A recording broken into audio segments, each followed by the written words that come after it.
Για τον αρφό μας ρε. Μίκελ αδερφάκι μου που είσαι ρε θηρίο. Σε ψάχνουμε όλοι μας, δεν βρίσκουμε στοιχείο. Άκουσα από ζεις και ρώτησα πολλούς, μα τελικά ψυχή σου δεν πάνω στους ουρανούς.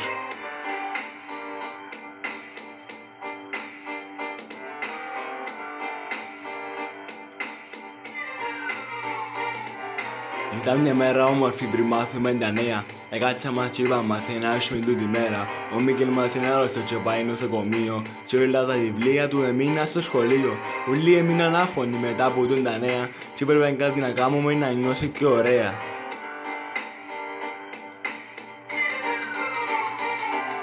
Επέρασες πολύ καιρό μες στο νοσοκομείο και μόνος σου επάλεψε μαζί με τον καρκίνο. Ρε Μίκελ, με πιστεύκαμε πως να γιατρευτείς και εσύ εγγραφές μου με φοάσαι. Και να δεις.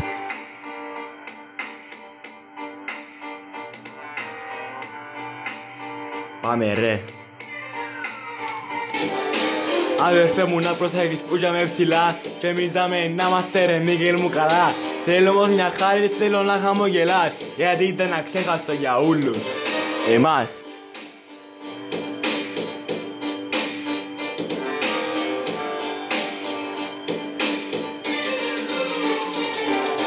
Έφυγες νωρίς, η σιωπή δεν λέει να σπάσει.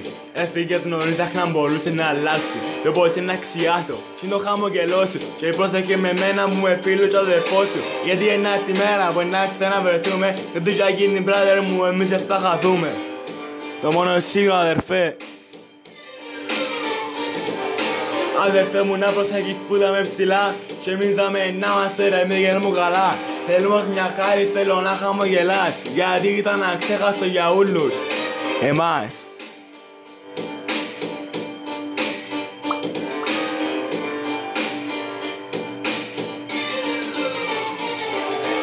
Έφυγες νωρίς, η σιωπή δεν λέει να σπάσει. Έφυγες νωρίς, άχνα μπορούσε να αλλάξει. Και μπορούσε να αξιάσω και το χαμογελό σου. Του πρόσεχε με μένα μου φίλο και αδερφό σου. Γιατί ένα τη μέρα που να ξαναβρεθούμε, και τους για γίνει brother μου εμείς θα χαθούμε. Να είσαι για πάντα δαμέ ρε. Για πάντα μαζί μας.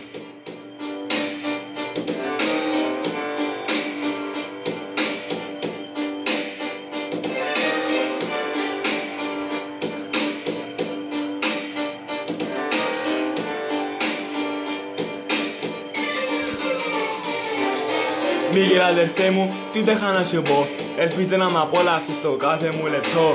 Μέσα στο μυαλό μας πάντα ταξιδεύεις και στις διάδικες μας στιγμές εσύ μας συντροφεύεις. Ένα μεγάλο ευχαριστώ για όσα μου έχεις δώσει και ένα συγγνώμη θα σου πω αν σ' είχα πληγώσει. Καλό ταξίδι αδερφέ.